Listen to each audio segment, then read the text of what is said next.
Hey everybody, my name is Aarnav Gorantla, and today I'll be talking to you about the powerful potential of nanoparticles in combating the global opioid epidemic. Now, first and foremost, my name is Aarnav Gorantla, as I said, and I'm a rising sophomore at Forsyth Country Day School in Louisville, North Carolina. I have interests in regenerative medicine, transplantation, and anesthesiology, which led me to found and lead a student organ donation advocacy program, which is what SOTA stands for, at our school. This program is driven by high school and undergraduate students nationwide to educate our communities about the importance of organ donation and empower them to become registered donors. I also tutor kids online with learning disabilities on multiple subjects and volunteer at two of my local hospitals. Now, let's get right into it. The global opioid epidemic is a rapidly spreading health crisis with a devastating impact on individuals, families, and communities. Every year, millions of people have become addicted to pain medications. The World Health Organization estimates that 60 million people are suffering from opioid or pain medication addiction worldwide. From the latest opioid use disorder death rate estimation in 2019, opioids caused 80% of all the drug-related deaths. These numbers continue to increase drastically every year. So, why is this happening in the first place? Pain medication that is taken orally get less effective with time because patients rapidly become tolerant to them, forcing them to increase the amount and frequency of their doses to get pain relief. This dramatically increases the risk of toxic drug side effects, addiction to these drugs, as well as the risk of death from overdose. Now, let's go through a scenario of how a patient on pain medication develops a tolerance and addiction to these long-term pain medications. Now, let's say you're prescribed pain medication to help treat the unbearable pain caused by arthritis in your knee. You take the medicine repeatedly and continuously at the dose recommended by your doctor. For some time, your pain seems to respond, but as time goes on, you begin to have flares of pain despite taking the drug as instructed. So you start to amp up the dose to get some relief. After some time, you will get those flares again. And this cycle goes on until you're at such a high dose of the drug, you barely get pain relief because your body's become so tolerant to them and at such a high risk of either dying from overdose or transitioning to more potent or powerful pain medications such as opioids. This is one of the primary reasons behind the opioid epidemic that we are witnessing worldwide.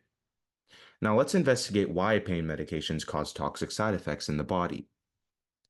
Pain medications taken orally are not very effective because they are released throughout the body, with only truly a small amount really reaching the site of pain. The lack of adequate drug levels at sites of pain cause patients to escalate their doses, dramatically increasing the toxic side effects and irreversible damage to vital organs, including the kidney, liver, and heart.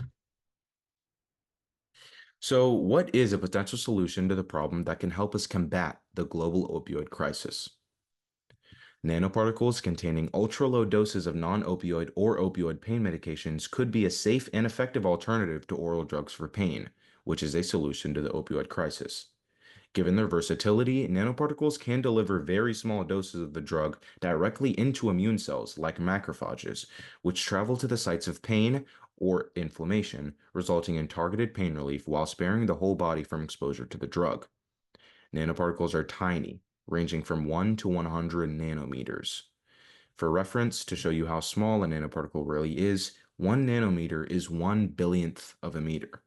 On the scale as seen on the right, we can see how easily a macrophage can engulf a nanoparticle, as it is vastly larger. Now, we know why oral pain medications pose a high risk of toxic side effects, tolerance, or potential addiction to opioids in patients. Unlike oral medications that need to be taken daily at high doses, nanoparticles can provide better pain relief with tiny doses as they directly deliver to macrophages that go to pain sites. Because nanoparticle drug delivery is localized to zones of inflammation, there is no whole body exposure and thus no toxicity like oral drugs. Notably, the pain relieving effects of nanoparticles can last for as long as 30 days with a single injection, unlike oral medications which don't last more than a day, even when taken 3 or more times a day. And finally, since nanoparticles carry extremely low doses of non-opioid or opioid drugs, there are no risks of tolerance or addiction to the medication. Taken together, we learned why the opioid epidemic is a global problem that remains an unsolved crisis, resulting in disability, addiction, and death in millions of people suffering from chronic pain conditions. I'd like to conclude by recapping the advantages of injectable nanoparticles over conventionally or orally delivered drugs for pain management.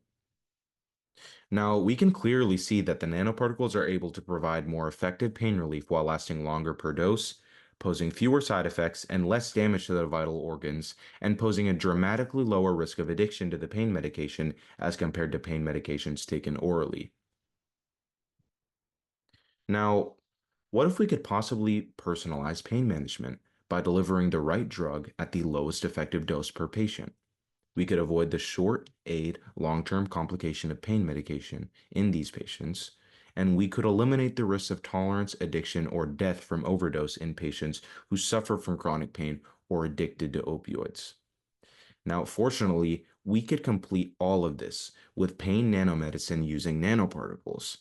Nanoparticles could revolutionize how we tackle the global opioid epidemic by improving pain relief without the life-shortening or life-threatening risks of oral pain medications and the disastrous effects of addiction on the health, well-being, and livelihood of societies. Here are my references to my presentation. And I'd like to thank the leaders at the Global Health Leaders Conference for inspiring my research in this topic and inspiring me to apply to the Student Speaker Series. And I'd like to thank Dr. Janich and Dr. Gorantla for conducting research with me on the powerful potential of nanoparticles, and I'd like to give a huge thanks to the School of Pharmacy at Duquesne University for helping me conduct this research as well. Thank you so much for having me and listening to this presentation today.